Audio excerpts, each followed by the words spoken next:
অম্ব ত্বামনুসন্দধামি ভগবদ্গীতে ভবদ্বেষিণীম। ওম নমো ভগবতে বাসুদেবায়। একটু ঠান্ডা লেগে আছে, সর্দি, একটু অসুবিধা হতে পারে কথা বলার মাঝে মাঝে। এককালীন ক্ষমা চেয়ে, মানে সরি বলে রাখছি, ক্ষমা চেয়ে রাখছি। তো আমাদের তৃতীয় অধ্যায় শেষ হয়েছে, আগের দিন আমরা শেষ করেছি।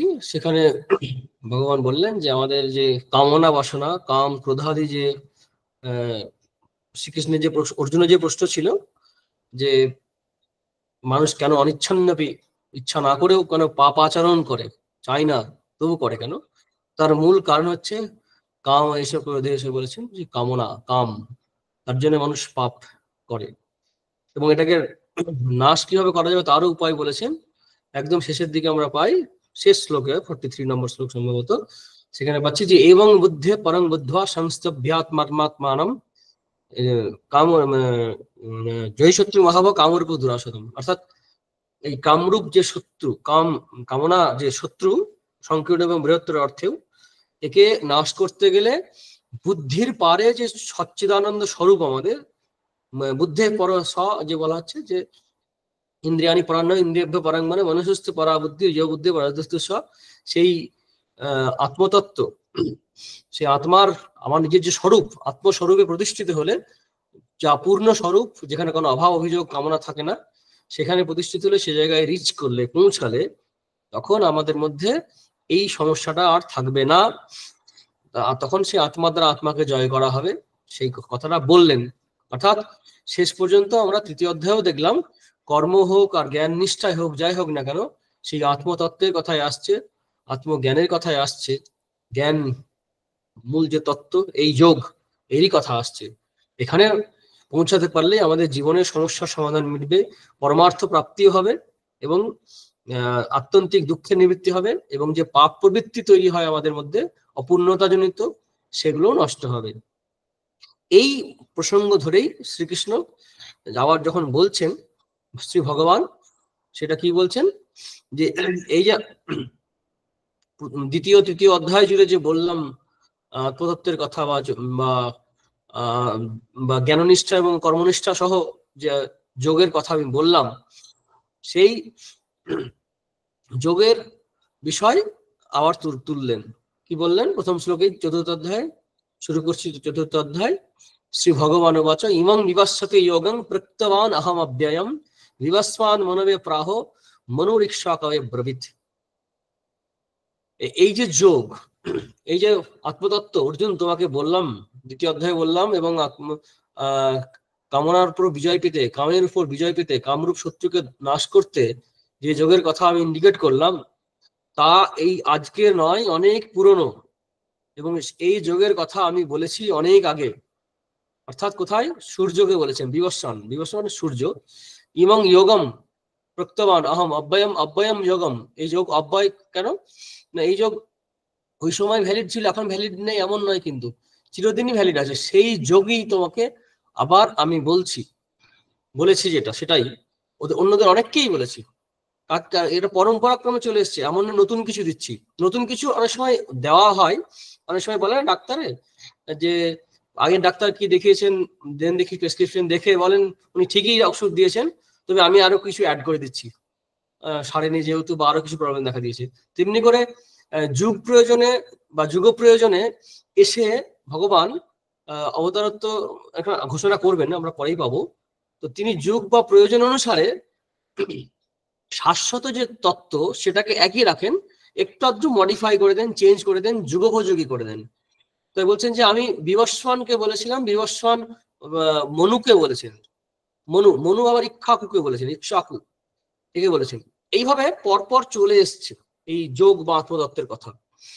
কিন্তু যা হয়, ইন কোর্স অফ টাইম নষ্ট হয়ে গেছে, মাঝে মাঝে নষ্ট হয়ে যায়, তখন আমি আবার আসি, আবার ঠিক করে দিই। ভগবান আমি যে আসি, অবতার গ্রহণ করি, অবতার শরীর ধারণ করি, করে আবার ঠিক করে দিয়ে যাই, এ চলতেই থাকে।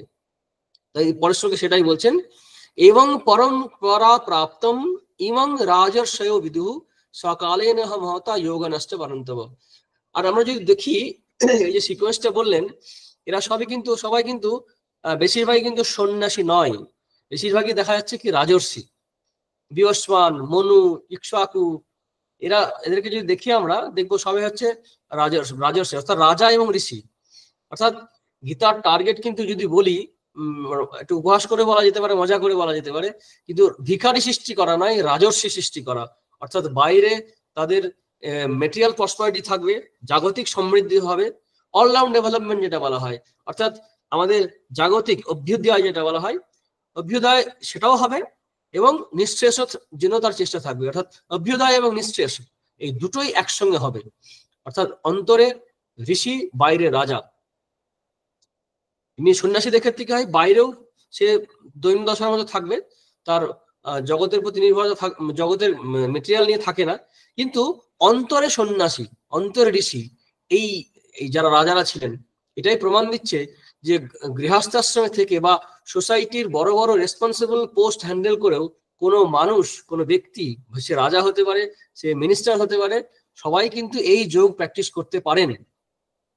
অর্থাৎ অনেক সময় আমরা ভাবি যে এই কাজের ঝামেলার জন্য গীতা প্র্যাকটিস করা যাবে না, গীতার তত্ত্ব আলোচনা করা যাবে না, প্র্যাকটিসও করা যাবে না।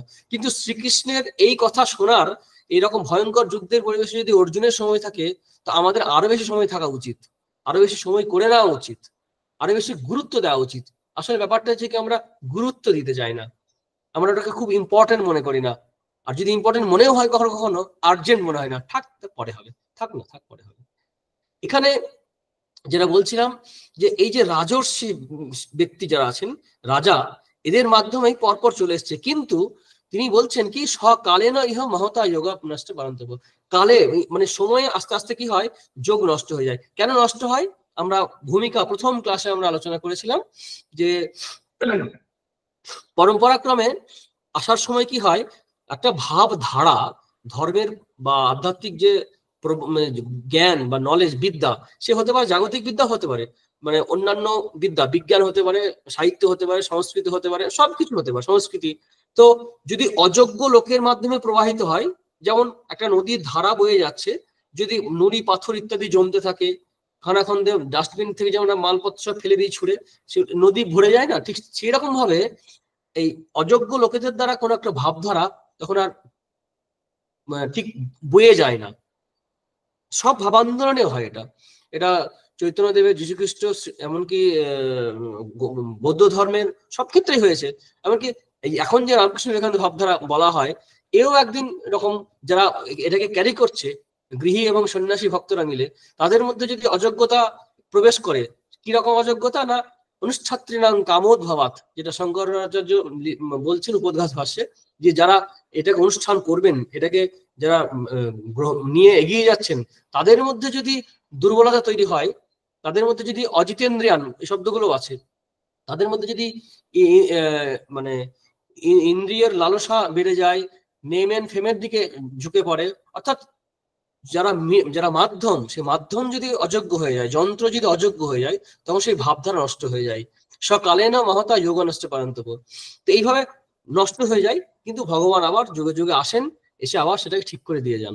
ঠিক সে কথাই বলছেন পরের শ্লোকে, যে সেই যোগী আমি, সেই পুরাতন যোগ, নতুন নয়, সেই পুরাতন যোগী আমি তোমাকে বলছি, কারণ তুমি আমার ভক্ত, তুমি আমার সখা।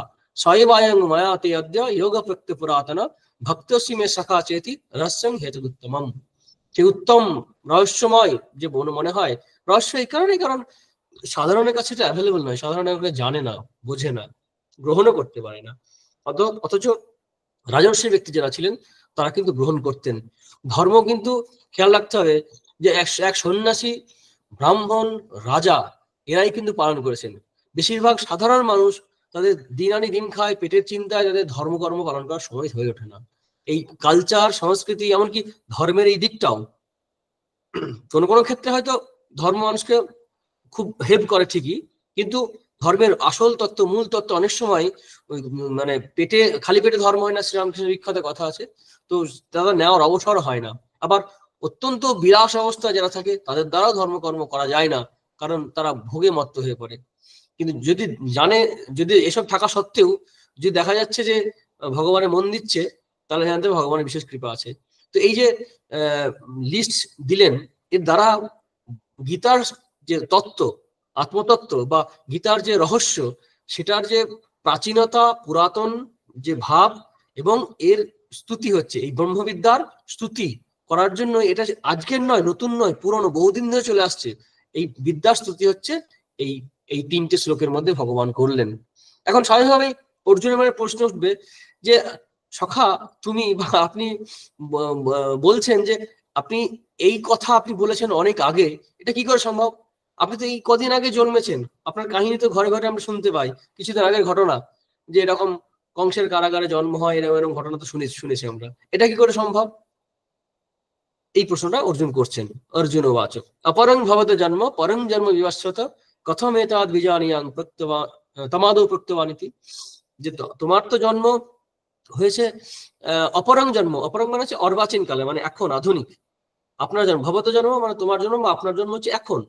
পরং জন্ম বিবস্বত, অর্থাৎ বিবস্বান যে শুরু করেছেন যে শ্লোকটাই, যে ইমং বিবস্বতে ইয়োগং, তো সূর্যের তো অনেক আগে জন্ম। মনুর বা ইত্যাদি কথা তো যদি ধরি, তাহলে তো হয়তো তাও কাছে আসবে, কিন্তু তবু বহু পুরনো। আমি কি করে বিশ্বাস করবো যে আদৌ, মানে প্রাচীনকালে তুমি বা আপনি এটা বলেছিলেন ওই সময়, কথা মেতদ বিজানিয়ান, এটা কি করে সম্ভব?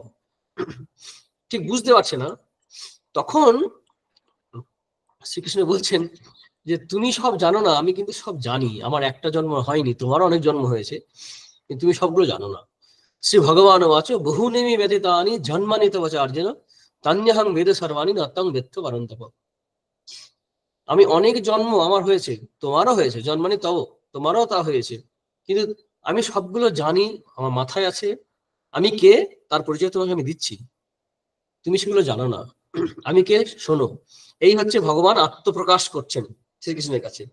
একটা সুন্দর চ্যাপ্টার আছে, অধ্যায় আছে শ্রী শ্রী রামকৃষ্ণ লীলা প্রসঙ্গে, লাস্টের দিকে কাশীপুর উদ্যানবাটিতে ঘটনাগুলো নিয়ে তৈরি করেছেন মহারাজ, শরৎ মহারাজ, যে আত্মপ্রকাশে অভয় দান, মানে নিজেকে ঘোষণা করে দিচ্ছেন আমি অবতার। যদিও উনি আগে অনেকবার বলেছেন, ঠিক তেমনি এখানে শ্রীকৃষ্ণ অর্জুনকে বলছেন যে আমি অবতার, এই কথাটা আমি এখানে সম্মুখেই বলছেন, নিজেই বলছেন। অবতার কে না, অবতার যিনি সৃষ্টি স্থিতি প্রলয় করছেন, যিনি স্বয়ং ভগবান, তিনি যখন অবতীর্ণ হন তারণ করতে জীবকে, তখন তিনি হন অবতার। সেই কথাটাই আমরা পরবর্তী শ্লোক থেকে কয়েকটি শ্লোকে আমরা পাবো। অজৌপিশন অব্যে আত্মা ভূত আনামিশ্বরৌপিশন প্রকৃতিং স্বামধিষ্ঠায় সম্ভবামি আত্মমায়য়া यदा यदा हि धर्मस्य ग्लानिर्भवति भारत अभ्युत्थानम् अधर्मस्य तदात्मानं सृजाम्यहं पित्राणाय साधूनां विनाशाय च दुष्कृतं धर्म संस्थापनार्थाय সম্ভবামি युगे युगे। এই 3টে শ্লোক, তার মধ্যে এই পরের 2টি শ্লোক তো খুব বিখ্যাত, বহুবার বহু জায়গায় ইচ্ছায় অনিচ্ছায় বুঝে না বুঝে আমরা শুনেছি বা শুনিয়েছি। এই এখানেই শ্রীকৃষ্ণ তার অবতারত্বের ঘোষণা করছেন। এখন এই জন্ম, ঈশ্বর জন্মগ্রহণ করছেন সাধারণের মতো কিন্তু নয়। জীবের জন্ম এবং ঈশ্বরের জন্মের মধ্যে বেশ পার্থক্য আছে। কারণ আমরা দ্বিতীয় অধ্যায়ে আলোচনা করতে করতে দেখেছি যে সূক্ষ্ম শরীর থাকে, অজ্ঞানে আবরণ থাকে, আসক্তি থাকে, কর্মফল ভোগ করার ব্যাপার থেকে, সেই প্রারব্ধ ভোগ করার জন্য তার জন্ম হয়, সঞ্চিতটা থাকে, আবার আগামী অর্থাৎ যা সঞ্চয় হতে থাকে নতুন করে সেটা জমতে থাকে। কিন্তু প্রারব্ধ ভোগের জন্য জন্ম হয়, জীবের যেভাবে জন্ম হয় সেরকম জন্ম কিন্তু ঈশ্বর অবতারের হয় না। অর্থাৎ জীবের জন্মের সঙ্গে এখানে পার্থক্য হচ্ছে কি, জীব অজ্ঞানে জন্মায়, একদম পার্থক্য। আর ঈশ্বর যখন অবতার হন, তিনি কিন্তু সজ্ঞানে হন, জেনে শুনে হন, আসক্তি থেকে নয়, প্রেম থেকে, করুণা থেকে। তিনি ভক্ত সঙ্গ অনুভব করতে চান, ভক্তের ভগবান, এর জন্য দুষ্টের দমন, বিনাশায় চ দুষ্কৃতাম, ধর্ম সংস্থাপন করার জন্য জন্মগ্রহণ করেন। তার কর্মফল ভোগের কোনো ব্যাপার নেই, প্রারব্ধের ব্যাপার নেই। জন্ম থেকে জন্মান্তরে যায়, ভগবানও বিভিন্ন সময় অবতার শরীর ধারণ করেন, কিন্তু সেই জন্মান্তর গ্রহণের পিছনে, জন্মান্তর বলতে মানে বিভিন্ন সময় বিভিন্ন অবতার গ্রহণ করছেন, সেখানে কিন্তু প্রারব্ধ কোনো ভূমিকা নেই।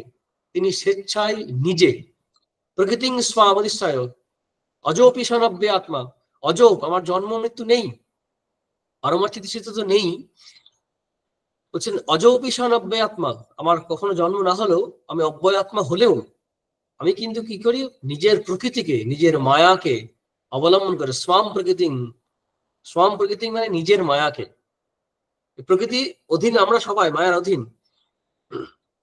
কিন্তু ওই যেমন হয় না, পুলিশ থাকে, পুলিশ কিছু পুলিশ থাকে গোটা রাজ্যকে বা রাষ্ট্রকে পরিচালনা করছে, কিছু পুলিশ থাকে মিনিস্টারের সঙ্গে, চিফ মিনিস্টার বা প্রাইম মিনিস্টার বা প্রেসিডেন্টের সঙ্গে ঘুরছেন। পার্থক্য আছে, কারণ চোরের সঙ্গে যে পুলিশ থাকে আর এই প্রাইম মিনিস্টারের সঙ্গে যে পুলিশ থাকে পার্থক্য আছে। চোরের সঙ্গে পুলিশ মানে কি, চোর পুলিশ ধরে নিয়ে যাচ্ছে চোরটাকে, আর প্রেসিডেন্ট বা সঙ্গে একে গার্ড দিয়ে নিয়ে যাচ্ছে। তো যে মায়াকে অবলম্বন করে ভগবান আবির্ভূত হন, সেই মায়া কিন্তু ভগবানের অধীন মায়া। প্রকৃতি স্বাধিষ্ঠায় সম্ভব আমি আত্মমায়া, নিজেরই মায়ার দ্বারা নিজেরই প্রকৃতিকে অবলম্বন করে তিনি শরীর গ্রহণ করছেন। বিশাল পার্থক্য আছে, একজন পুলিশের দ্বারা কন্ট্রোলড হচ্ছে আর একজন পুলিশকে নিজের অধীনে রেখে চলছে, নিজের মায়াকে বশীভূত করে শরীর গ্রহণ করছেন। এই শরীর গ্রহণ কিন্তু আবার সবসময় যে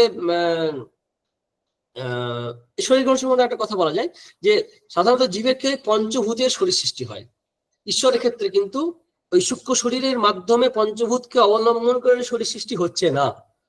সূক্ষ্ম শরীর বা লিঙ্গ শরীর ঈশ্বরের ক্ষেত্রে থাকে না, তাদের থাকে কি মায়ার শরীর।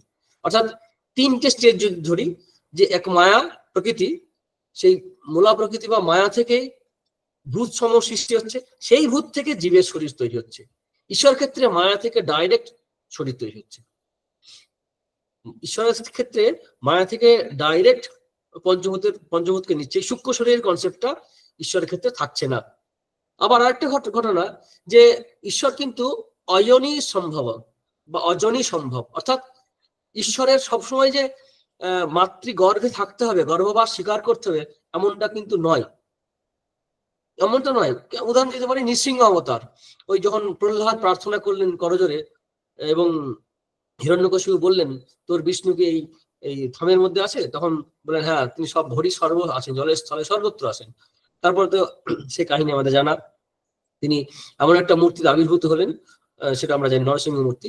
তো নৃসিংহ তিনি তো যে আবির্ভূত হলেন, এখানে কিন্তু গর্ভবাসের ব্যাপার নেই, তিনি একটা মূর্তি পরিগ্রহ করলেন, তিনি একজন অবতার। সেই কারণে যে সবসময় যে তিনি গর্ভবাস করবেন এমন নয়, আবার গর্ভবাস করলেও সাধারণের যেভাবে জন্ম হয় সেভাবে কিন্তু ঈশ্বরের আবির্ভাব হয় না, কখনই সাধারণের মতো আবির্ভাব হয় না। কেন হয় না? কারণ আমরা দেখতে পাই ভগবান শ্রীকৃষ্ণের যখন জন্ম হয় তখন আমরা দেখতে পাচ্ছি, আমরা রিসেন্টলি আমরা মহাপ্রভু ক্ষেত্রে দেখেছি, আমরা রিসেন্টলি আমরা শ্রীরামকৃষ্ণ এবং শ্রী শ্রী মায়ের জীবন দেখি, এমনকি স্বামী বিবেকানন্দেরও। কিরকম যে এদের জন্ম স্বাভাবিক নারী পুরুষের মিলনের ফলে যেভাবে জন্ম সেভাবে নয়। এরকম ঘটনা আছে, ঠাকুরের ক্ষেত্রে আছে এবং শ্রীরামকৃষ্ণের ক্ষেত্রে আছে, শ্রী শ্রী মায়ের ক্ষেত্রেও আছে, যে শ্রী শ্রী মা বলছেন আমারও তো জন্ম ওই রকমের, অর্থাৎ সাধারণভাবে নয়। এদের মহাবায়ু শরীরের মধ্যে প্রবেশ করছেন, দেখা যাচ্ছে যে ওই যোগীদের শিব মন্দিরের ওখান থেকে একটা জ্যোতি আসছে চন্দ্রমণির গর্ভে, তারপর সেখান থেকে জন্ম, তারপর স্বপ্ন দিচ্ছেন গয়াতে, সেটা দেখতে পাচ্ছি। শ্রীকৃষ্ণের ক্ষেত্রে আমরা কি দেখছি, যে বলছেন যে আমি তোমার সন্তান হয়ে জন্মাবো, সে কারাগারে দর্শন দিয়ে বললেন। চৈতন্য মহাপ্রভুর ক্ষেত্রেও এরকম অলৌকিক দর্শনের কাহিনী আমরা জানি। শ্রী মা এরকম শ্যামাসুন্দর দেবী বাইরে গেছিলেন, সেখানে দেখলেন একটা বায়ু শরীরের মধ্যে প্রবেশ করে, তারপরে গর্ভসঞ্চার হয়। অর্থাৎ এই জন্মগুলো কিন্তু সাধারণ নয়। শুধু অবতার কেন, অবতারের পার্শ্বদ যারা আছেন, ঈশ্বর কোটি বলা হয়, শ্রীরামকৃষ্ণের ব্যবহৃত শব্দ ঈশ্বর কোটি, আচার্য নিত্য সিদ্ধ নারদ প্রভৃতি যারা আছেন, তারা অনেক সময় জন্মগ্রহণ করেন পৃথিবীতে, কিন্তু তাদের বারবার জন্ম হলেও কিন্তু অজ্ঞানবশত নয়, এবং তারা লীলাসঙ্গী এবং ঈশ্বর কার্যের, অবতার কার্যের সাধনের জন্যই তাদের আবির্ভাব ঘটে। শ্রীরামকৃষ্ণের পার্শ্বদ আমরা পাই, মহাপ্রভুর অনেক পার্শ্বদ পাই, শ্রীকৃষ্ণের পার্শ্বদ পাই, রামচন্দ্রের সঙ্গে অনেকে এসেছিলেন। তো এদের এই মায়া বা অজ্ঞানের জন্ম নয়। আর শ্রী শ্রী ভগবানের ক্ষেত্রে তো একদম পরিষ্কার যে তিনি যে শরীর গ্রহণ করেন সেই শরীর একেবারে মায়িক শরীর, অর্থাৎ ভৌতিক শরীর সেভাবে নয়, পঞ্চভূতের দ্বারা যেভাবে নির্মাণ হয় শরীর তা কিন্তু নয়। এটা আছে, আমরা পাই ওই একটা স্তোত্র আছে, রাম নামে হয় প্রথমে, সেখানে আছে মায়া মনুষ্যং হরিম, অর্থাৎ ভগবানকে বলা হয় মায়া মনুষ্য, মাঝখানে তার সূক্ষ্ম শরীর বা লিঙ্গ শরীর নেই। আর তিনি প্রয়োজনে অন্যান্য শরীর ধারণ করতে পারেন, শুধু মানুষ হবে এমন নয়। ওই মৎস্যকর্ম বরাহ আমরা পেয়েছি।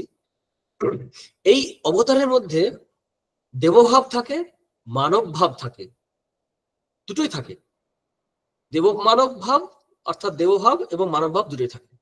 পশু ভাব কিন্তু ঈশ্বরের অবতারের মধ্যে একদমই থাকে না। জীব মানে জীব শরীর গ্রহণ করার জন্য জীব জগতের অন্যতম বলে মানুষ হয়তো এনিম্যাল কিংডমের একটি সদস্য, সেই হিসাবে মানুষ জীবের মধ্যে পড়ছে। কিন্তু পশুত্ব বলতে আমরা যেভাবে বুঝি একটু নেগেটিভ সেন্সে, সেই পশু ভাব কিন্তু ঈশ্বরের মধ্যে একদম থাকে না, দেব মানব ভাব থাকে। সাধারণত পুরাণ প্রভৃতিতে আমরা দেখি যে বেশিরভাগ ক্ষেত্রেই দেবভাবটাকেই খুব বড় করে আলোচনা করা হয়েছে। অর্থাৎ যারা গর্ভবাস স্বীকার করে শরীর গ্রহণ করে, বিশেষ করে রামচন্দ্রের ক্ষেত্রে মানব ভাব অনেক প্রবল আলোচনা হয়েছে, শ্রীকৃষ্ণের ক্ষেত্রে দেবভাবটা একটু বেশি প্রবল, যার ফলে অলৌকিক ঘটনার সমাবেশ খুব বেশি হয়। অদ্ভুত অদ্ভুত অপ্রাকৃত ঘটনার সমাবেশ খুব বেশি দেখতে পাই, কিন্তু তাদের জীবনে মানব ভাবও খুব পরিস্ফুট পরিষ্কার আছে। এই অনেক সময় আমরা প্রলোভিত হই তাদেরকে দেবতা হিসেবে খুব বড় করে তুলে ধরতে, মানব ভাবটাকে অবহেলা করি। কিন্তু চৈতন্য মহাপ্রভুর ক্ষেত্রে দেখেছি আমরা দুটো ভাবকে সুন্দর মর্যাদা দিয়ে আলোচনা করা হয়েছে। সবচেয়ে বেশি আলোচনা করা হয়েছে শ্রীরামকৃষ্ণ অবতারে, সেখানে মানব ভাব বা মানুষ শ্রীরামকৃষ্ণ এবং দেবতা অর্থাৎ ভগবান শ্রীরামকৃষ্ণ, এই দুটিরই আলোচনা খুব সুন্দরভাবে লীলা প্রসঙ্গ নামক একটি বই আছে। আমি এই কারণে বলছি, কারণ এই তত্ত্ব বোঝার জন্য যদি কখনো আমরা এই বইগুলো হাত দিই, তাহলে বুঝতে পারবো যে অবতারের জীবন কিরকম হয়, অবতারের যে দুটি ভাব আছে সেটা কিভাবে পাশাপাশি থাকে এবং কিভাবে বিকশিত হয়। এই অবতার যখন শরীর গ্রহণ করেন, সবসময় তিনি নিজেও সচেতন থাকেন না তিনি ভগবান কিনা, বিশেষ করে খুব ছোটবেলায়। অথচ হঠাৎ হঠাৎ অজান্তে এমন কিছু ঘটনা ঘটিয়ে ফেলেন যে দেখা যাবে যেটা সাধারণ মানব শিশুর ক্ষেত্রে সম্ভব নয়। চৈতন্য মহাপ্রভু কি দেখছি যে মানে ভগবানের পূজা করছে, উনি নিজে গিয়ে দাঁড়িয়ে আছেন বা নৈবেদ্যটা নিয়ে খেয়ে নিচ্ছেন। শ্রীরামকৃষ্ণের ক্ষেত্রে এরকম আছে, শ্রীকৃষ্ণের ক্ষেত্রে তো অনেক আছে। তো এই দেবভাবটাকে খুব প্রাধান্য দেওয়া হয়। আমরা অলৌকিক বিষয়টা খুব পছন্দ করি অনেক সময়, কিন্তু এতে ইহা প্রসঙ্গ গ্রন্থে মহারাজ আলোচনা করছেন যে অলৌকিক বিষয় খুব বেশি আলোচনা করতে করতে কি হয়, আমাদের মধ্যে সাধক ভাবের ব্যাপারটা, ভগবানকেও যে সাধনা করতে হয় এই জায়গাটা আমরা সময় খেয়াল রাখি না। কিন্তু তাকেও যে সাধনা করতে হয়, হয়তো তারা খুব স্পিডে হয়তো সেই জায়গাটা এগিয়ে যায়, কারণ মানব ভাব তো আছে, জীবকে শেখাতে আসতে হয়, জীবকে দেখাতে আসতে হয়। আমরা তৃতীয় অধ্যায় পেলাম ভগবান বললেন যে আমার কোনো প্রয়োজন নেই, তবু আমি কাজ করছি। পার্বতী সাধনা করছেন, শ্রীকৃষ্ণ গুরুকুলে যাচ্ছেন, সন্দীপনীর আশ্রমে যাচ্ছেন, চৈতন্যবাবু শিখছেন। অর্থাৎ এই যে আমাকেও যে শিখে আসতে হয়, শিখতে হয়, সেই শেখার এই জায়গাটা আমার অবতার তত্ত্ব আলোচনা বেশি হয়ে যাচ্ছে, আমি বেশি করতে চাইছি না, যাক সামান্য একটু আলোচনা করলাম। তো কয়েকটা বৈশিষ্ট্য কি পেলাম, যে এই অবতারের মায়িক শরীর আছে, ভৌতিক শরীর জীবের আছে। আর অজ্ঞান সজ্ঞানে নয়, অজ্ঞানে প্রারব্ধ কর্মফল ভোগ করার জন্য জীবের জন্ম হয়, ঈশ্বরের ক্ষেত্রে তা হয় না। এবং তার উদ্দেশ্য আলাদা। জীবের উদ্দেশ্য হচ্ছে কি তাকে মুক্ত হতে হবে, তার মুক্তি ভক্তির জন্য তার সংগ্রাম চলতে থাকে, প্রারব্ধ ক্ষয় করতে হবে, কর্মফল ভোগ করতে হবে, তার জন্য জন্ম হচ্ছে। ঈশ্বরের জন্ম হচ্ছে ওই যেটা আমরা পেলাম, পরিত্রাণায় সাধুরাং বিনাশায় চ দুষ্কৃতম ধর্ম সংস্থাপনার্থায় সম্ভবে যুগে যুগে। যখন ধর্মের গ্লানি হয়, অধর্মের আবির্ভূত হয়, অধর্মের আবির্ভাব হলে পরে হিংসা, মিথ্যাচার, লোভ, ঘৃণা, তারপরে ব্যভিচার, সব চারিদিকে তছনছ করে দেয় সমাজটাকে, সমাজের মূল ভিতটাকে নাড়িয়ে দেয়। যখন সামান্য সামান্য কিছু হয় তখন হাতুড়ে ডাক্তার দিয়ে হয়ে যায়, বড় কিছু হলে পরে অপারেশন করতে হতে পারে, বাইরে যেতে পারে। যখন খুব খুব ক্রাইসিস তৈরি হয় তখন কিন্তু ভগবান আসেন। ভগবানকে অন্তর থেকেই, মানে ভগবানই তো সবই, তো তিনি তো ভগবানই তো সব, এই জগৎ সংসার হয়ে আছে। এই ভগবানের এই জগৎ থেকেই যেন একটা প্রার্থনা আসে যে তুমি এসো। আমরা চৈতন্য বাবুকে আবাহন করছেন দেখছি আমরা দেখতে পাই অদ্বৈত আচার্য তিল তুলসী দিয়ে। আমরা ঋষিরা প্রার্থনা করছেন রামচন্দ্রের জন্য, ঋষিরা প্রার্থনা করছেন শ্রীকৃষ্ণের জন্য। আমরা শ্রীরামকৃষ্ণের ক্ষেত্রে আমরা দেখতে পাই যে সরাসরি যেন কেউ প্রার্থনা করছেন না, কিন্তু করেনি কি করেছে, অন্তর আত্মা করেছে।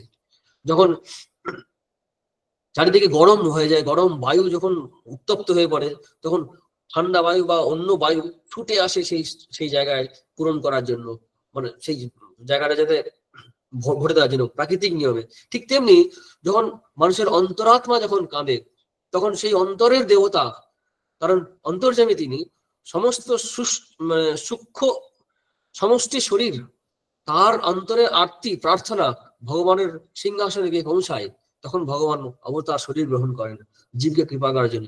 ইউনিক ফিচার প্রস্থানের মধ্যে আমরা একমাত্র গীতাতে এটা পাই, উপনিষদে সেভাবে আমরা প্রায় পাই না, ব্রহ্মসূত্রে তো প্রশ্নই নেই। অর্থাৎ এই অবতার তত্ত্ব গীতার একটা বড় দান, শ্রীকৃষ্ণের একটা বড় অবদান, যে অবতার আসেন, ভগবান আসেন করুণাঘন মূর্তি, করুণায় কৃপায় ভালোবাসায় প্রেমে জগৎকে ভালোবেসে তিনি আসেন শিক্ষা দেওয়ার জন্য, ধর্ম সংস্থাপনের জন্য আসেন।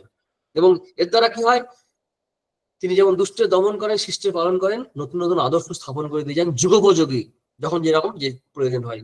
তার সঙ্গে কি হয়, তাদের ভক্ত সঙ্গ হয়, লীলা হয়। কারণ একটা ঘটনা এরকম আছে পুরাণে আমরা শুনি, যখন মা গঙ্গাকে আনতে যান ভগীরথ, তখন আসার সময় আসতে চাইছেন না, বলছেন কেন না, পাপীরা সবাই স্নান করবে, করে পাপ ঢেলে দেবে, আমার গা জ্বলে যাবে। তখন মা গঙ্গাকে সম্ভবত ভগীরথী বলেন যে মা, ওখানে শুধু পাপীরাই তো স্নান করবে না মা, সাধু মহাত্মা ভক্ত পুণ্যাত্মা তারাও তো স্নান করবে, তাদের স্পর্শে তুমি শীতল হবে। অর্থাৎ অবতার শুধু যে দুষ্কৃতি নাশের জন্য আসছেন এটাই নয়। আমরা যদি পুরাণ, অন্যান্য পুরাণ আরো বেশি বিস্তৃত আকারে দেখি, গীতায় সংক্ষেপে আসে, তাহলে দেখবো তিনি ভক্ত সঙ্গ পান, তিনিও ভক্তের কাঙাল হয়ে থাকেন, ভক্তির কাঙাল হয়ে থাকেন। তিনি এসে এখানে এই সখা পার্শ্বদ ইত্যাদি পান, তার জন্যও তিনি আসেন। অর্থাৎ ভক্তদের আনন্দ দেওয়ার জন্য এবং নিজে আনন্দ পাওয়ার জন্য, তার জন্যও আসেন। মানুষ হতে ভগবানেরও লোভ হয়, তাই মানুষ হয়ে মাঝে মাঝে জন্মগ্রহণ করেন। মানুষ হওয়ার মধ্যে কষ্ট থাকলেও এই মনুষ্য জীবনের গৌরবকে আরো বাড়িয়ে দেন। সেই কারণে দেখা যাবে যে অবতার, যতগুলো অবতার বিভিন্ন সময় আমরা পাই, সবচেয়ে মনুষ্য শরীর গ্রহণকারী অবতারের মহিমা বা মর্যাদা, হয়তো মনুষ্য সমাজ বলে আমরা বেশি করে গুণকীর্তন করি, তাতে আমরা ঈশ্বরের মহিমাটাকে আরো ভালো বুঝতে পারি। স্বামী বিবেকানন্দ বলছেন যে মহিষের দল, ব্যাফেলো, এরা যদি কখনো ঈশ্বরের কল্পনা করে, তারা একটা বিশাল আকার মহিষের কল্পনা করবে, যদি আকৃতিতে না হয় অন্তত গুণের দিক থেকে পাওয়ারফুল ইত্যাদি। ঠিক তেমনি মানুষ যখন ভগবানের কল্পনা করবে, তার পক্ষে খুব বেটার হবে সিস্টেম অনুসারে, সে একজন মহৎ বিশাল একটা মানুষের কল্পনা করবে। কিন্তু আমরা কল্পনায় যতই চেষ্টা করি না কেন ভগবানকে চিন্তা করার, আমার কল্পনা যে কোনো অবতারের চেয়ে ছোটই হয়ে যাবে। কারণ আমার কল্পনার মধ্যে অদ্ভুত অদ্ভুত কিছু ভাবনা আসবে, তার চেয়েও রেডিমেড পাওয়া যাচ্ছে যে ভগবানের রূপ, তারা হচ্ছেন অবতার। এই চৈতন্য মহাপ্রভু, শ্রীকৃষ্ণ, রামচন্দ্র, ইদানিংকালে শ্রীরামকৃষ্ণ, ভবিষ্যতে যারা আসবেন আরো তর। তো এই অবতার তত্ত্ব সম্বন্ধে আমরা একটা মোটামুটি ধারণা করে নিলাম, পার্থক্যগুলো দেখলাম, যতটুকু সম্ভব আমরা মোটামুটি একটা আলোচনা করলাম। তো ভগবান কি বলেছেন, আবার আমরা শ্লোকেই ফিরছি।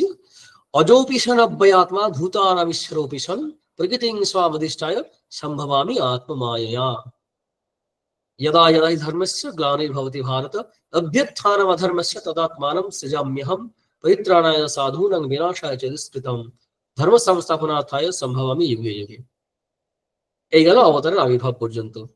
এবার কিছু সাধনার দিক বলছেন, যে এই ভগবানের এই জ্ঞান, এই তত্ত্ব জেনেও অনেকের কল্যাণ হতে পারে। সেটা কি, পরের দুটি শ্লোকে বলছেন, জন্ম কর্ম চমে দিব্যম এবং ইয়ো বেত্তি তত্ত্বতঃ ত্যক্ত্বা দেহং পুনর্জন্ম নৈতি মামেতি সুবর্জন। বলছেন যে এমনি সাধারণের প্রতি আমাদের যে ভালোবাসা, সাধারণের প্রতি যে আমাদের প্রেম, তার সঙ্গে কিন্তু এই এই আমার অবতার চরিত্রে বা ভগবানের প্রতি এই যে অবতার গ্রহণ করছেন, তার যে জন্ম এবং কর্ম সেটা যে সাধারণ নয়, দিব্য, সেই বিষয়ে যদি আমরা ভক্তি সহকারে, শ্রদ্ধা সহকারে, সঠিক বিচার বুদ্ধি প্রয়োগ করে তত্ত্বত যদি আমরা জানি বা জানতে চেষ্টা করি, সবসময় যে জেনে ফেলো সবটা তা সম্ভব নয়। একবার প্রশ্ন হয়েছিল এরকম, এবং হয়তো প্রশ্ন কল্পনা করে উত্তর দিয়েছেন মহারাজ, ওই যখন লীলা প্রসঙ্গ লিখছেন, যে কেউ কেউ বলতে পারে যে আমরা শ্রীরামকৃষ্ণকে মাপার চেষ্টা করছি, তাকে এরকম এরকম বুঝিয়ে দেওয়ার চেষ্টা করছি, আসলে তা না। তাকে বুঝতে গিয়ে, তাকে যে বুঝতে পারবো এমনটা নয়, কিন্তু বুঝতে গিয়ে আমাদের হৃদয় বাড়বে, আমাদের বুদ্ধির প্রশস্ততা লাভ হবে। তেমনি অবতারকে জানতে গিয়ে অবতারকে আমরা জেনে ফেলবো, ভগবানকে জেনে ফেলবো, তা সম্ভব নয় আমাদের বিচার বুদ্ধির দ্বারা। জানতে গিয়ে কি হবে, আমাদের চিত্তের প্রসারণ হবে, বুদ্ধির বিকাশ হবে, এবং আমার জন্য যা প্রয়োজন ঠিক ততটুকু তিনি কৃপা করে দিয়ে দেবেন, যার ফলে তার তত্ত্ব সম্বন্ধে আমরা ধারণা করতে পারবো। পাথর, পাহাড়ে যদি হাত দিয়ে বারবার ধাক্কা দিই, পাহাড় সরবে না, দেখা যাবে পারবো না, কিন্তু হাত শক্ত হবে। তেমনি ভগবানকে বোঝার চেষ্টা করতে করতে দেখা যাবে তাকে যে জেনে ফেলবো, তার তত্ত্ব যে সম্পূর্ণ বুঝে ফেলবো, সেরকম বুদ্ধির দৌড় আমাদের নেই।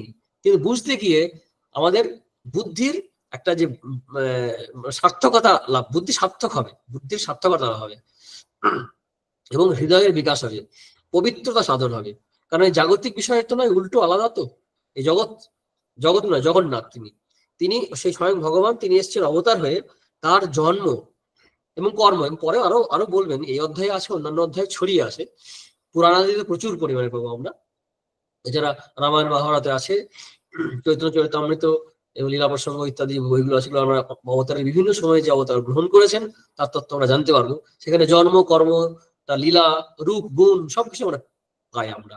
তো এই জন্ম কর্ম, ভগবান বলছেন মে জন্ম কর্ম দিব্যম এবং ইহ ব্যক্তিত্ব, যে ঠিক ঠিক করে জানে, তার কি হয়, এই দেহ ত্যাগ হয়ে যাওয়ার পর, শরীর ত্যাগের পর আর পুনর্জন্ম হয় না, কারণ সে আমাকেই প্রাপ্ত হয়। আমি কে? আমি ভগবান। ভগবান কিরকম? অবতার একরকম ভগবান, আর সর্বব্যাপী ভগবান তো আছেনই। এর সগুণ রূপ যেমন আছে, এর নির্গুণ রূপও আছে। এই নির্গুণ রূপকে ইন্ডিকেট বা নির্দেশ করেই জ্ঞান তত্ত্বের চর্চা হয়। সেখানে স্বরূপে আমরা প্রথম দিকে আলোচনা করেছি, দ্বিতীয় অধ্যায়ে আলোচনা করেছি, যে ঈশ্বর স্বরূপের দিক থেকে চৈতন্য সচ্চিদানন্দ, জীব ও স্বরূপের দিক থেকে সচ্চিদানন্দ। বেদান্তের ভাষায় বলতে গেলে ভাগত্যাগ লক্ষণের দ্বারা এই ঈশ্বরের যে জগৎ সৃষ্টি স্থিতি প্রলয় কার্য, জীবের যে অজ্ঞান স্বল্পজ্ঞত্ব, এগুলো যদি বাদ দেওয়া যায়, তাহলে যেটা থাকে দুটোই কমন, অর্থাৎ সমুদ্রের জল এবং ঢেউয়ের জল, জলটা হচ্ছে কমন। তেমনি সচ্চিদানন্দ ঈশ্বরের যা স্বরূপ, জীবেরও তাই স্বরূপ। এই স্বরূপে কোনো ভেদ নেই। এই অভেদ প্রাপ্তি হবে যখন, তখনই আমাদের শাস্ত্র মতে, সনাতন শাস্ত্র মতে আমাদের সেটাকে বলা হয় মোক্ষ, মুক্তি। এই জীবের তখন মুক্তি ঘটে। তো অনেকে আমরা মুক্তি চাই না, ভগবানের এবং অন্যান্য কিছু কিছু দ্বৈতবাদী মত আছে, তারা তো মুক্তির ওইভাবে ভাবেই নয়। তারা স্বরূপ, সাযুজ্য, শালক্য, শাস্তি, নানা রকমের ভগবান নিত্য সেবা করবেন, বৈকুণ্ঠে বাস করবেন, এইসব ধারণাগুলো আছে। নিশ্চয়ই খুব ভালো ধারণা। তো এটাকেই অনেকে মুক্তি বলে মনে করে। অনেকে মনে করে না, ভগবানের ভক্ত হয়ে থাকবো, নিত্য দাস হয়ে থাকবো, অত অসুবিধা নেই। কিন্তু মুক্তির যে কনসেপ্ট বেদান্তে যারা স্বীকার করছে, এটা যে স্বরূপে লীন হয়ে যাবে। তো ভগবানের চিন্তা করলে, কারণ ভগবান উপলব্ধি, ওই যে স্বরূপের দিকে যে তাকাই, ঈশ্বর উপলব্ধি মানে আত্ম উপলব্ধি, আত্ম উপলব্ধি মানেই ঈশ্বর উপলব্ধি, অর্থাৎ স্বরূপের উপলব্ধি, আত্মস্বরূপের উপলব্ধি, ঈশ্বর স্বরূপের উপলব্ধি।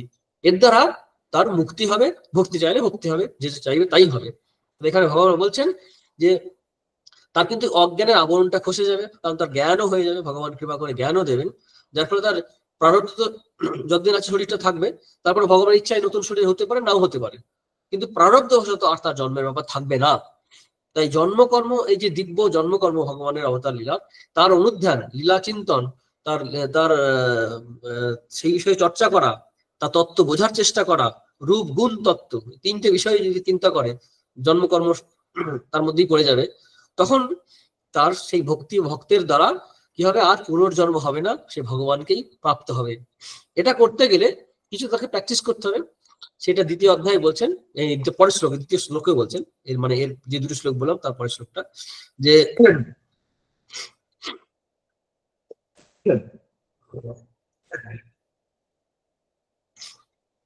ভীত রাগ ভয় ক্রোধ মন্ময়া মামুপাস্তঃ বহব জ্ঞান তপসা উতা মদ্ভাব আগতা।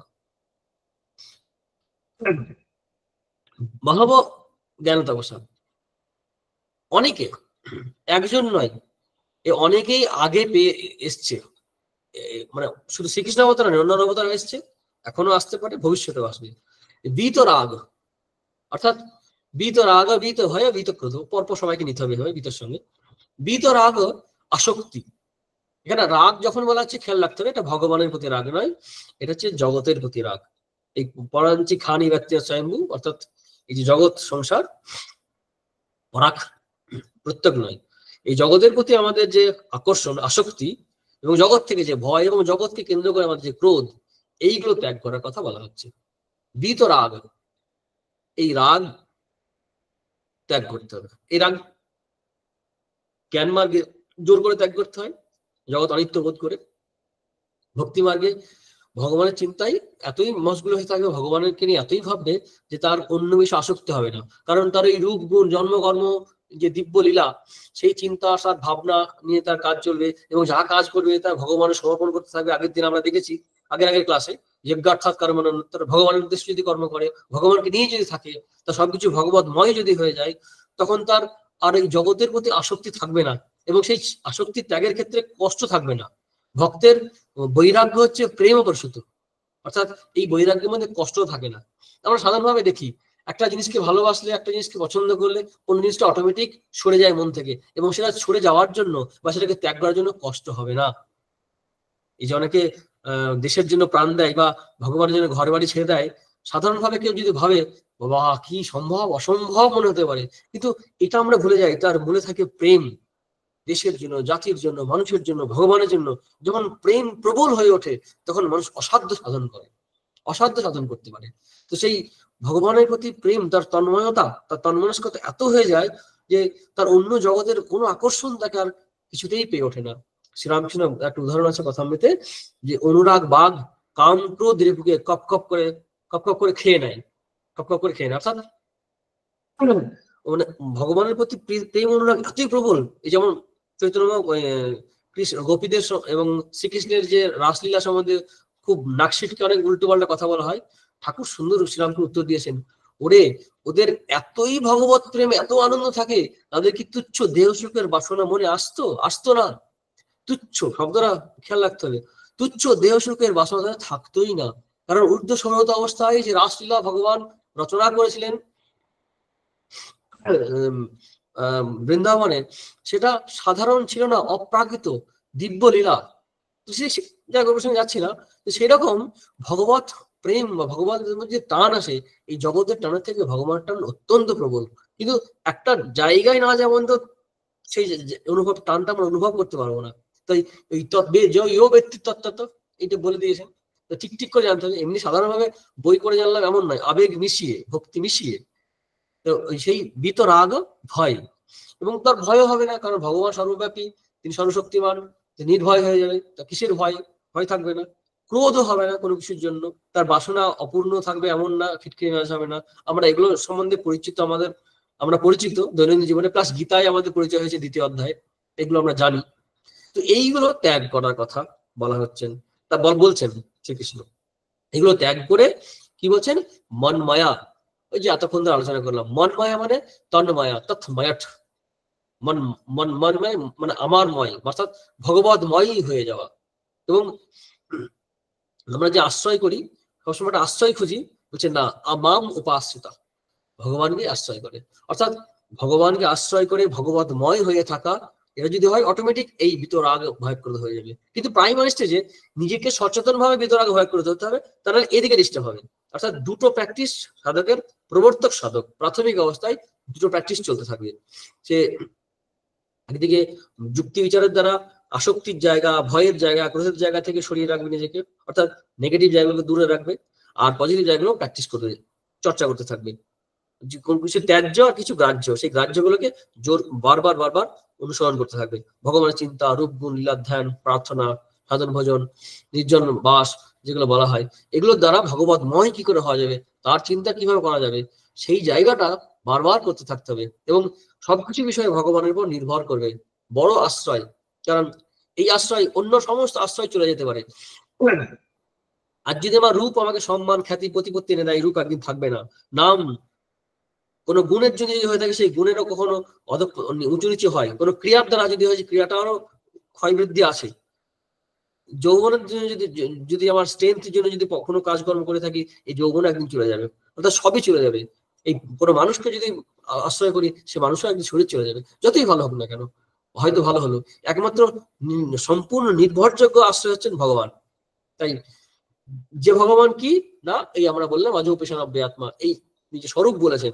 এই ভগবানকে যদি কেউ আশ্রয় করে সর্বতভাবে, তখন তাকে ঠিক ঠিক করে এই মানে এই মা উপাশ্রিতা যেটা হলো তার অবস্থা হবে, এবং মন্মায়া ভগবতময় হয়ে যাবে।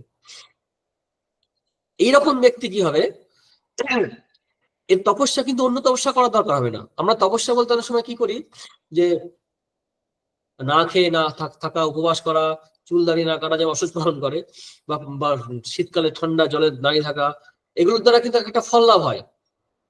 অনেক কৃচ্ছতা সাধন করা, অনেক কিছু আছে। এই কৃচ্ছতার সাধনা ফল দেয়, জাগতিক অনেক ফল দেয়, পারলৌকিক ফল অনেক কিছু দেয়। কিন্তু শ্রীকৃষ্ণ বলছেন এখানে এই কঠোরতা, অনাবশ্যক কঠোরতার কোনো প্রয়োজন নেই। সংযমের জন্য যদি কিছু প্রয়োজন হয় প্রাইমারি লেভেল আমরা করতে পারি, কিন্তু বাস্তবে সবচেয়ে বড় তপস্যা হচ্ছে কি, জ্ঞান তপস। অসাধারণ একটা শব্দ, জ্ঞান তপস। আমাদের রামকৃষ্ণ মিশনের ত্রয়োদশ সংঘাধ্যক্ষ রঙ্গনাথ মহারাজ এই শব্দটি খুব পছন্দ করতেন, জ্ঞান তপস। বিভিন্ন অ্যাঙ্গেলে উনি আলোচনা করেছেন যে জ্ঞান লাভের জন্য যে আমাদের কঠোর পরিশ্রম করতে হয়, সে জাগতিক বিদ্যাও হতে পারে। পড়াশোনার ক্ষেত্রে সেই তপস্যা চলে যাচ্ছে বলে আমাদের কালচার ডিটোরিয়েট করছে। আমরা পরিশ্রম করে কিছু শিখবো, জানবো, বুঝবো, তার জন্য যে কষ্ট স্বীকার, এটা হচ্ছে জ্ঞানের তপস। উনি বলতে চাইছেন এটা বিদ্যা লাভ করতে করার জন্য তপস। তারপরে মন আরেক রকম ব্যাখ্যা এরকম পাই, যে মন নেমে যাচ্ছে বারবার, উনি বলছেন the mind is going down, keep it high, that struggle is called tapasya, don't think other kind of tapasya. মন নেমে যাচ্ছে, বারবার তোলো, এইটা হচ্ছে তপস্যা। শুধু ওই মানে ধুনি জেলে বসে থাকা, বা এটা এটা এর ভালো দিকগুলো আছেই, কিন্তু মেন তপস্যা হচ্ছে কি, এটা সংগ্রাহ্য কোট করেছেন মহারাজ তার গীতার ব্যাখ্যায় বলেছেন যে এরকম, যে মনুষ্যশ্চ ইন্দ্রিয়ানাম চ এইকাগ্রম তপ উচ্চতে। জাগরণী থেকে সংগ্রাহ্য কোট করেছেন যে মন এবং ইন্দ্রিয়ের একাগ্রতা সাধন হচ্ছে মুখ্য তপস্যা। আর এই তপস্যা কিসের জন্য? জ্ঞানের জন্য। কি জ্ঞান? এখানে এই কনটেক্সটে জ্ঞান হচ্ছে কি, যে এই যে ভগবানের যে তত্ত্ব আমরা জানলাম, জ্ঞান মার্গের দিকে তাকালে আত্মতত্ত্ব সচ্চিদানন্দ আমার যে স্বরূপ, চিদানন্দ রূপ শিবহম।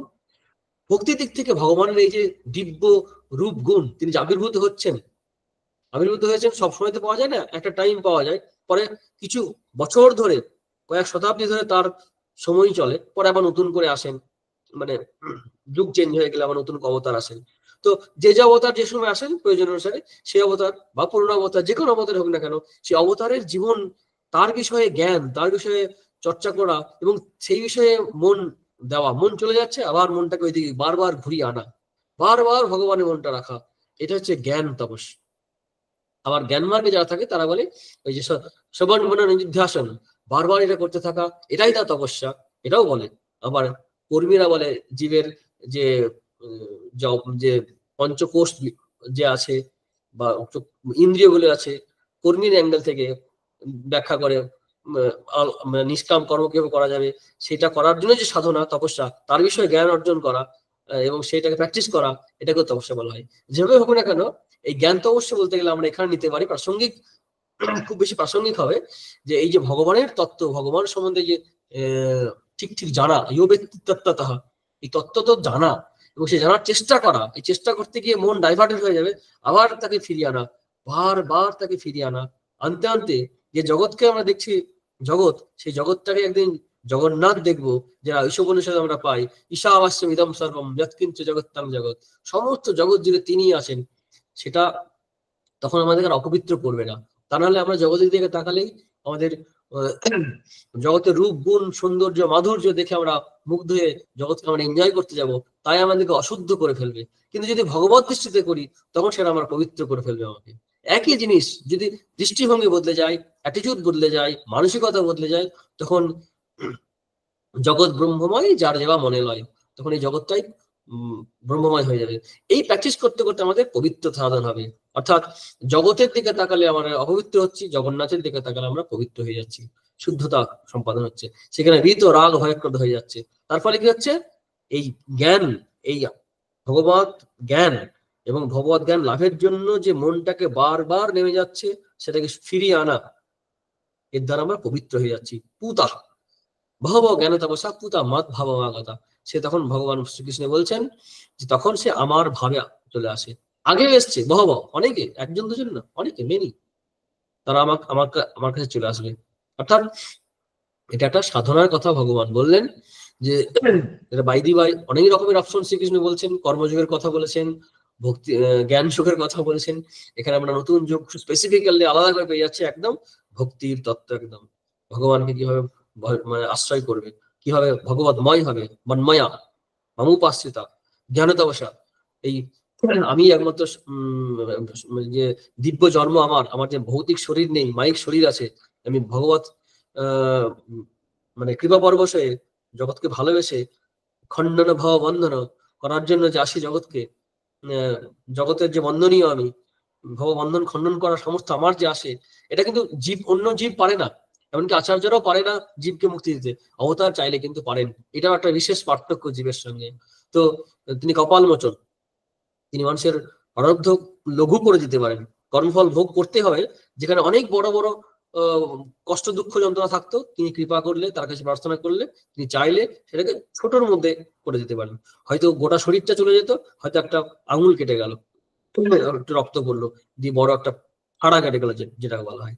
তো এই ভগবানের এই দিব্য তত্ত্ব জেনে এবং ভগবানকে অনুসরণ করা, এবং তার জন্য সাধন ভোজন প্রার্থনা সবকিছু করা, মন নেমে যাচ্ছে নির্জনে বসে দেখা, আবার ভগবান কি হয়ে যাবে সেই জন্য চেষ্টা, এগুলো আরো আলোচনা পরে অনেক আসবে। ভক্তি তো একদম গীতায় ছড়াছড়ি আছে।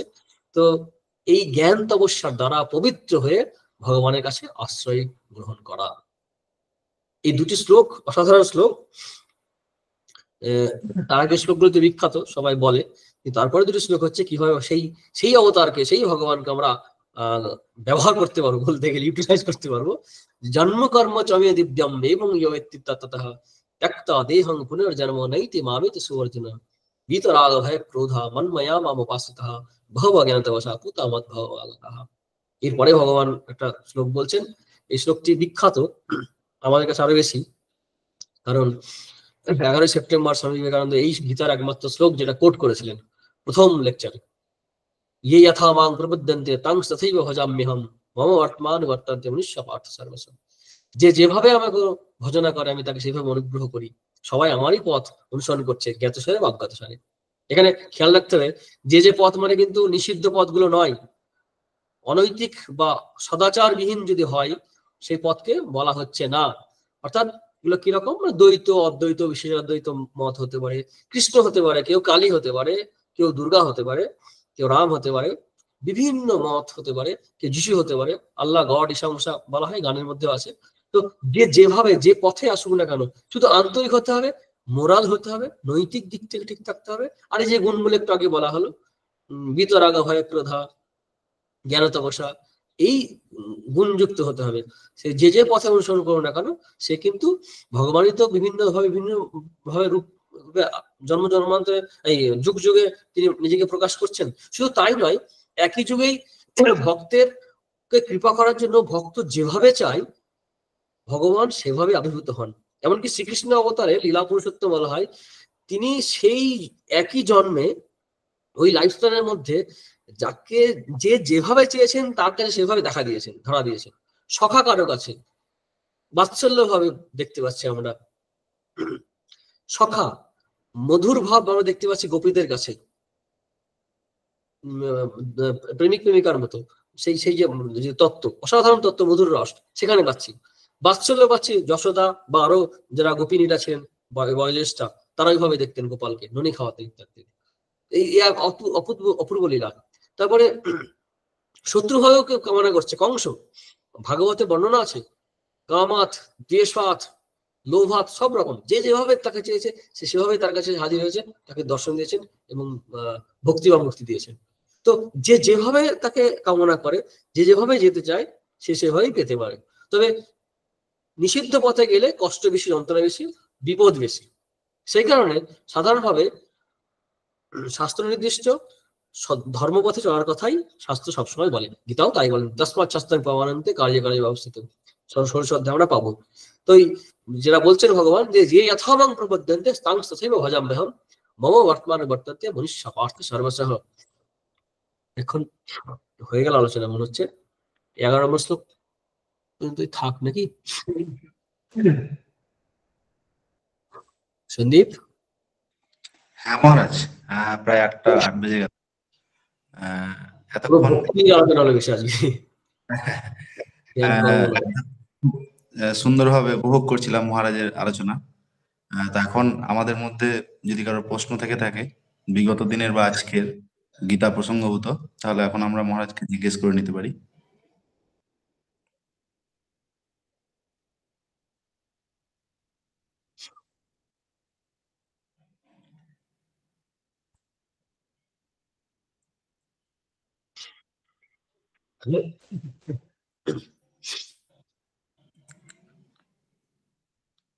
কারোর কি কোনো প্রশ্ন আছে? আমার একটু প্রশ্ন আছে সন্দীপ, মহারাজকে। হ্যাঁ ঠিক আছে। প্রণাম মহারাজ। আমার প্রশ্ন হলো যে ভগবান আসেন 3টে কারণ: সাধুদের পরিত্রাণ, দুষ্কৃতীদের নাশ, আর ধর্ম সংস্থাপন। তো যখন মহারাজ যখন ভগবান এরকম দেহ ধারণ করে আসছেন না, অবতার রূপে তাকে আমরা পাচ্ছি না যে যুগে বা যে সময়, যুগ বলবো না, যে সময়, তখনও তো সাধুদের পরিত্রাণ, দুষ্কৃতীদের নাশ হয়। সেটা তো ভগবান নিজের জায়গা থেকেই করতে পারেন। তাহলে কেবলমাত্র কি ধর্ম সংস্থাপনটাই মূল কথা, তার জন্যই আসেন? না হলে তো আজকের যুগে এই মুহূর্তে আমরা তো যতই আমরা অরাজকতা দেখি, কিন্তু এর মধ্যেও তো সাধুরা ভালো থাকছেন বা সৎপথে যাওয়ার কথা আমরা ভাবি, বা যারা দুষ্কৃতী তারা আসতে চান। তাহলে আসার মূল কারণটা কি বলবো? এটা হ্যাঁ, আমরা যদি চৈতন্য মহাপ্রভুর জীবনী, শ্রীকৃষ্ণের জীবনী বা রামকৃষ্ণের জীবনী পড়ি, দেখতে পাবো তারা একটা লাইফস্টাইল মডেল দিয়ে যান, ছাঁচ দিয়ে যান। কিছু কিছু চেঞ্জ যেগুলো থাকে, মডিফিকেশন থাকে যুগোপযোগী হিসাবে, মানে যুগের প্রয়োজনে, সেগুলোকেও দিয়ে যান। সেটা হচ্ছে খুব গুরুত্বপূর্ণ। কারণ শত্রু নাশ করার জন্য শুধুমাত্র ভগবানকে সশরীর আবির্ভাব না হলেও চলে। কারণ মানে ওখান থেকে বিষ্ণু একটা চক্র ছাড়লেই সব নষ্ট করে দিতে পারবেন।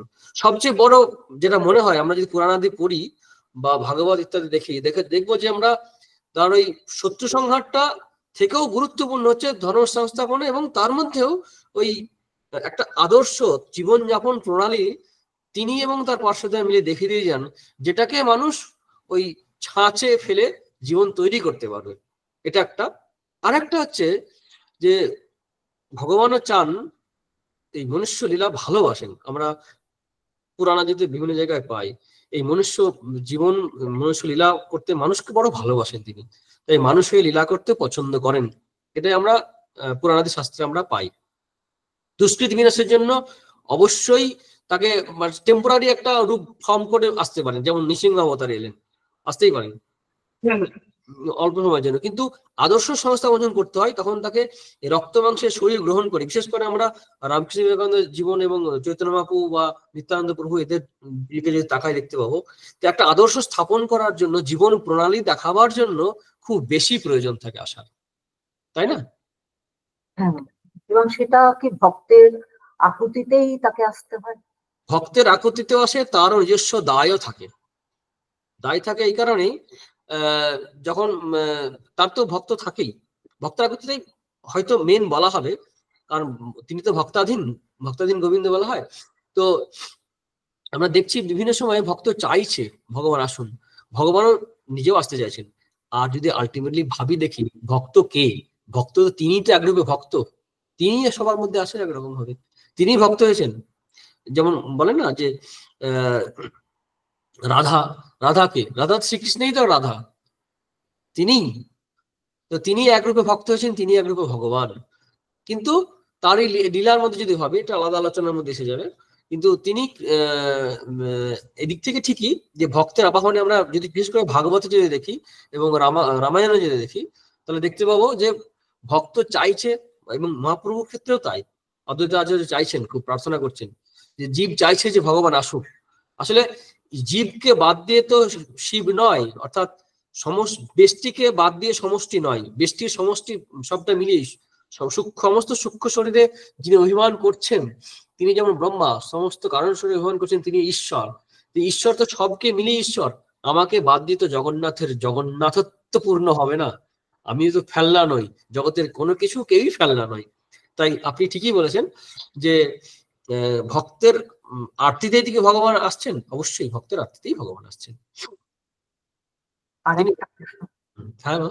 একটা ছোট্ট প্রশ্ন, সেটা হলো হয়তো আমরা উপনিষদে পড়ি যে আনন্দাধ্যেব খল্লিবাণী, মানে আনন্দ থেকেই জগতের উৎপত্তি। জগতের তাই যদি হয় আনন্দ থেকে যে সৃষ্টি হয়, তাহলে জগতে এত দুঃখ কেন? এটা কি ভগবান চাইবেন যে মানুষ, মানে আমি যেটা সৃষ্টি করছি তারা দুঃখে থাকুক? এটা কি লীলা না অন্য লীলা ব্যাখ্যা দেয়, লীলা একেবারে? একদম লীলা। কর্মফল বলে বটে, এক টাইম পর্যন্ত চলে, ওই লজিকটা মেনে চলে। কিন্তু এই উত্তরটা আমি রিসেন্টলি ভাবছিলাম কয়েকদিন আগে লীলা প্রসঙ্গে কথামৃত করতে গিয়ে, নন্দ বসুর সঙ্গে শ্রীরামকৃষ্ণের কথা হচ্ছে যে তিনি করেন লীলা আর আমরা যে কষ্ট পাই। তখন শ্রীরামকৃষ্ণ বলছেন যে তুমি খোঁজো তো, তুমি কে? তুমি খুঁজতে গেলে দেখছি আমি চলে আসছি। নেই তিনি। এই শ্রীকৃষ্ণ দেখাবেন একাদশ অধ্যায়ে, যে মরছে, যাকে মারছে, সবই তিনি। ওই কালস মিলক সঙ্গী প্রবৃদ্ধহম একাদশ অধ্যায়ে আমরা পাবো যে তিনিই সব হয়েছেন, তিনি ছাড়া আর কেউ কিছু নেই। এই এরকম ঘটনা আছে, কথামৃতে আসে বা লীলা প্রসঙ্গে আসে, যে একটি বাচ্চা ছেলে একটা ফড়িং এর পিছন দিকে একটা কাঁটা দিয়ে দিয়েছে। তো বলছে, নারায়ণ তোমার দুর্গতি তুমিই করেছো। কিন্তু হ্যাঁ, এটা খেয়াল রাখতে হবে, খুব সাবধানে গ্রহণ করতে হবে এগুলোকে। আমরা এক অবস্থা থেকে কিন্তু এটাকে বলছি লীলা, কিন্তু আবার এক অবস্থায় নিচ্ছি না, তা কিন্তু নয়। যদি সবটা নিতে পারি সবভাবে তাহলে ঠিক আছে, নাহলে কিন্তু লীলা বলে উড়িয়ে দিলে হবে না। আমি বলবো লীলা, কিছু আসে যায় না, অথচ দেখা যায় আমার পেটে টান পড়লে তখন বাড়ির পিছনে ঝগড়া শুরু করে দিচ্ছি। যদি লীলা হয়, কষ্টটা তো লীলা। একটা ঘটনা আছে খুব সুন্দর। একবার দক্ষিণেশ্বরে এই বেদান্তবাদী একজন সাধু ছিলেন। তিনি বলতেন জগৎ তিন কাল মেনে জগৎ অনিত্য, মিথ্যা। তো তার চরিত্র নিয়ে একটু প্রবলেম তৈরি হয়। তখন ঠাকুর বলেন, তোমার এইসব শুনছি, এগুলোকে ঠিক করছো? তখন বলছেন যে ওই তো জগৎ তিন কাল মেনে, এরকম একই যুক্তি দিলে। তখন ঠাকুর বিরক্ত হয়ে বলেন, তোমার এরকম বেদান্ত জ্ঞানের মুখে আমি একদম বলে দিয়েছেন, পেচ্ছাপ করে দিই। অর্থাৎ ও ওই জগৎ নিচ্ছে না, তার তো বেচালে পাপ পড়ার কথা নয়। যদি জানে সবটাই যেটা, তাহলে ঠিক ছিল। সবটাই যদি মিথ্যা হতো, তোমার এই ঘটনাটা মিথ্যা, তোমার প্রবৃত্তিই বা হবে কেন? এগুলোর হবে না তো। স্বামীজির জীবনে আমরা ঘটনা আমরা বলেছিলাম একদিন, এই ক্লাসেই বলেছিলাম, গীতার ক্লাসে, যে যখন ঢিল ছুটছে বাচ্চা ছেলেগুলো, একজন সাধু বাবা নগ্ন অবস্থায় ছুটে যাচ্ছে, রক্ত পড়ছে, সে কিন্তু এর মধ্যেও আনন্দ খুঁজে পাচ্ছে। ওই যে আনন্দ থেকে জন্ম বলছেন, আনন্দ পাচ্ছে, দুঃখের মাঝেও আনন্দ পাচ্ছে, দুঃখের মাঝেও, কষ্টের মাঝেও, যন্ত্রণার মাঝেও আনন্দ পাচ্ছে। আমরা যদি রাসলীলা তত্ত্ব আলোচনা করি, যে বিরহ বলি আমরা না, সেই বিরহের মাঝেও আনন্দ তারা পান। আমরা আমাদের বোঝার সমর্থনের সময় থাকে না, আমরা দুঃখ পাই, আমরা জগৎ থেকে স্বার্থ দিয়ে বিচার করি। তো স্বার্থের বাইরে যেদিন যেতে পারবো আমরা, সেদিন ভগবানের জগৎ সংসারটাকে ঠিক ঠিক লীলা বলে অনুভব করতে পারবো। আমাদের জগতের হিসাব করি, বিচার করি আমাদের স্বার্থ দিয়ে। স্বার্থের বাইরে যতদিন না যেতে পারছি, যতদিন না সেই নিঃস্বার্থ প্রেম জাগছে ভগবানের প্রতি, ততদিন পর্যন্ত এই জগৎ সংসার নরককুণ্ড মনে হবে, বা ভালো করতে চেষ্টা করব। কিন্তু স্বামীজির একটা সুন্দর লেকচার আছে কর্ম উপাসনা বলে, সেখানে বলছেন যে তুমি জগতের কোনো উপকার করতে পারো না। তুমি কি মনে করো যে বিশ্বকর্মা যিনি জগৎ সৃষ্টি করেছেন, তুমি বা আমি একটা ইট গেঁথে সাহায্য না করলে জগৎটা খানাই বা ডোবাই পড়ে থাকবে? মোটেই না। তিনি কি চাইলে পারতেন না জগৎটা সুন্দর সৃষ্টি করতে? দিস ওয়ার্ল্ড, এই জগৎটা এরকমই, তিনি এরকম সৃষ্টি করেছেন। পরিপূর্ণ ভক্তি নিয়ে তুমি জগৎ সৃষ্টি করো, জগতের দৃষ্টিভঙ্গি করো, তখন তুমি ঠিক ঠিক কর্মী হবে। অর্থাৎ তুমি সুযোগ পেয়েছো এইটুকু সেবা করার, এই ভাব নিয়ে করো। World is perfect in itself. জগৎটা এইরকমই জগৎ। ভগবান চাইলে কি পারতেন না? ওয়ার্ক ইজ ওয়ার্শিপ বলে একটা লেকচার আছে, আমি ছোট্ট লেকচার, সেখানে বলছেন। তো এই ভাব, আমি জগতের সাহায্য করবো, জগতের কল্যাণ করবো, এই ভাব মন থেকে মুছে দাও। এটা তোমার ভগবানের কৃপায় তোমার অস্তিত্ব। তুমি সুযোগ পেয়েছো তাকে পূজা করার, তাকে ভালোবাসার, এই জগতের সেবার মাধ্যমে তুমি সেবা করো। এই সেবা করতে পারি, সাহায্য করতে পারি, হেল্প করতে পারি, এই ভাবনা মন থেকে মুছে ফেলো। তখনই এই জগৎ সংসারের মধ্যে দুঃখের আর কোনো আবরণ আমি খুঁজে পাবো না। কিন্তু এটা সাধকের একটা অবস্থায় গিয়ে হয়তো হবে, অনেক দেরি আছে। তার আগে যতক্ষণ পর্যন্ত আমাদের মধ্যে কর্তৃত্ব বুদ্ধি আছে, বন্ধু বোধ আছে, ততক্ষণ পর্যন্ত আমাদেরকে জগতে ঠিক করার চেষ্টা করতে হবে। খিদে পেলে খেতে হবে, কারো প্রবলেম হলে তাকে হেল্প করতে হবে। কিন্তু জগতের আর একটা দৃষ্টিভঙ্গি যখন আমাদের সাধক জীবনে উন্নতি হবে, তখন দেখতে পাবো দুঃখ নেই। তখনই ঠিক ঠিক এটা বলা যাবে, তোমারও আসবে প্রাণমনোলয়ে যতদূর আমি ধাই, যে গান আছে রবীন্দ্রনাথের, অথবা নজরুলের খেলিছে বিশ্বলে বিরাট শিশু আনমনে। ঠিক আছে। প্রণাম। হ্যাঁ মহারাজ, খুব সুন্দর, প্রণাম।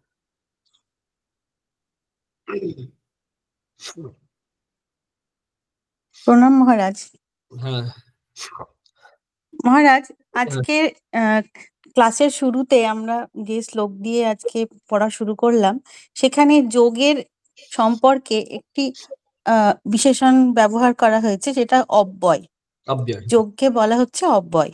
হুম, তার পরের শ্লোকেই আমরা দেখতে পাচ্ছি যে সেই অব্যয় যোগকেই আবার বলছে যে নষ্ট হয়ে যাচ্ছে। হ্যাঁ তো একদম সুন্দর, ভালো প্রশ্ন। এবার অব্যয় মানে তো যার কোনো ক্ষয় নেই, হ্যাঁ, তাহলে ক্ষয় নেই অথচ নষ্ট হয়ে যাচ্ছে, এটা তো মানে দুটো বিরোধী কথা হয়ে যাচ্ছে। তাহলে এটা কিভাবে ব্যাখ্যা করব? সেটা হচ্ছে প্র্যাকটিসের জায়গায় প্র্যাকটিস হচ্ছে না, এইটাই বলতে চাইছেন। যেমন হয় না যে যেহেতু সংস্কৃত এখানে অনেক আছে দেখতে পাচ্ছি, যে অভিজ্ঞান শকুন্তলম কালিদাস কবে লিখে গেছেন।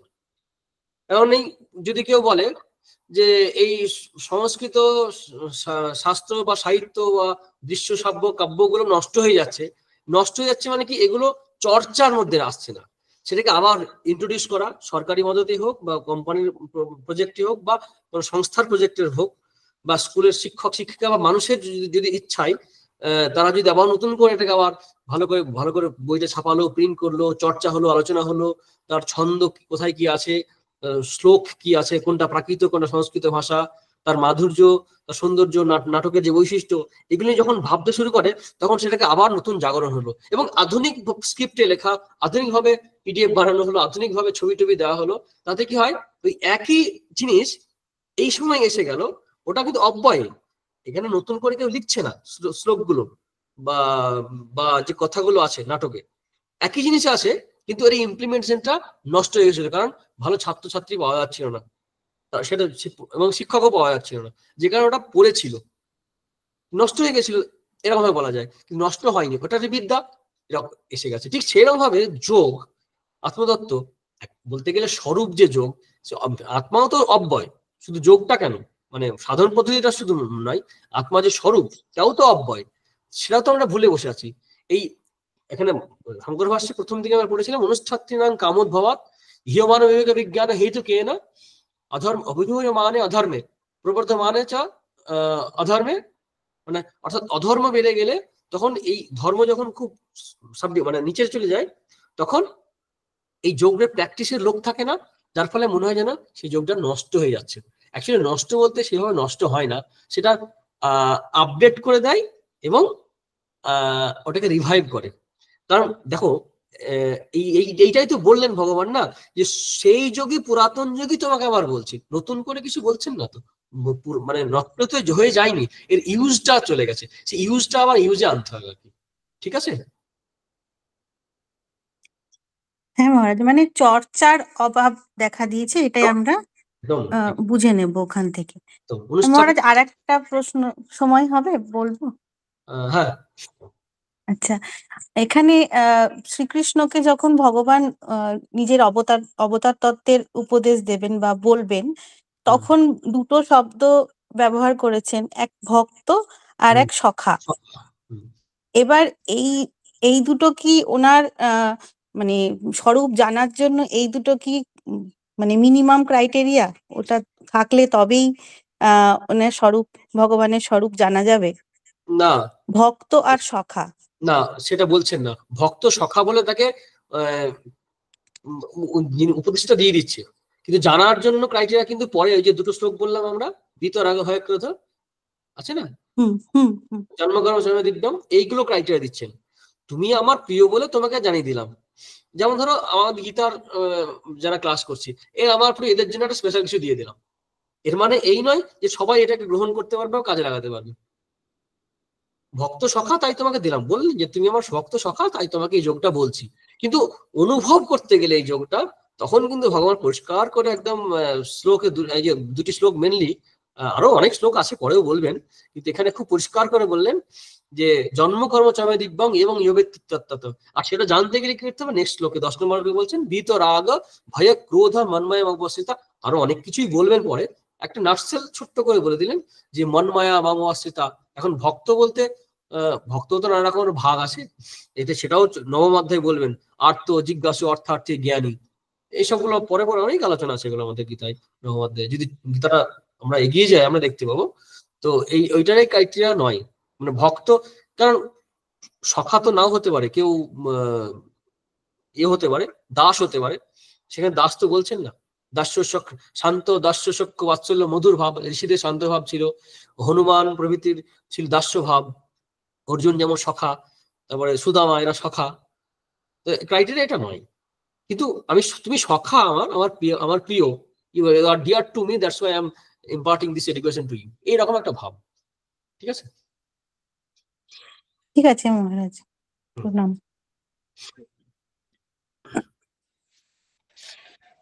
আশা করি আর প্রশ্ন উত্তর নেই মনে হয়।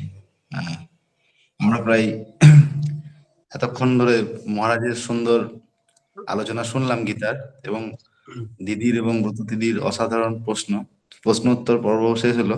খুব সুন্দর সুন্দর প্রশ্ন এবং মহারাজের সুন্দর সুন্দর আলোচনা।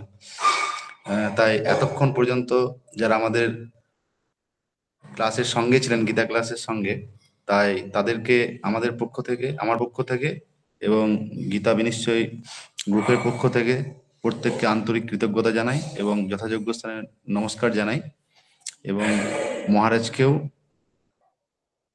কৃতজ্ঞতা নিবেদন করি এবং আন্তরিক শ্রদ্ধা নিবেদন করছি, এবং আজকের গীতা ক্লাস এখানেই শেষ করার জন্য অনুরোধ জানাচ্ছি। প্রণাম।